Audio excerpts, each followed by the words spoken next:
How to make a private server for your Roblox game. So first, you just have to simply open your Roblox, locate profile, and then here what you want to do is to simply click creations.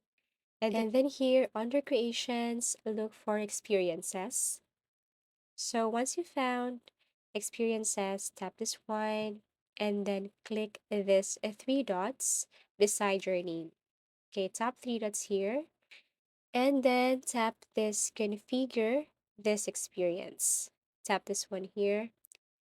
And then next thing to do after you tap that one is to simply locate access settings. You can find it here on the left side. Okay, click access settings. And then here you have to scroll down and then look for server settings. And then click this allow private servers. Now, if you want anyone to access your server for free, you just have to tap to save changes. But if you want to require Robux, all you have to do is toggle this one on and then enter the Robux that you want to enter.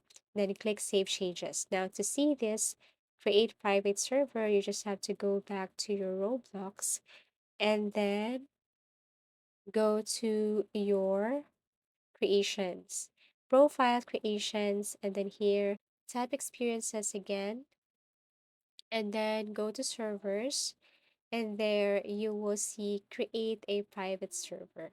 Okay, so this is what it looks like. Now, if you tap this one, then you can modify or set some changes here. So that's how you create or that's how you make a private server for your Roblox. Thank you for watching and see you again in our next tutorials.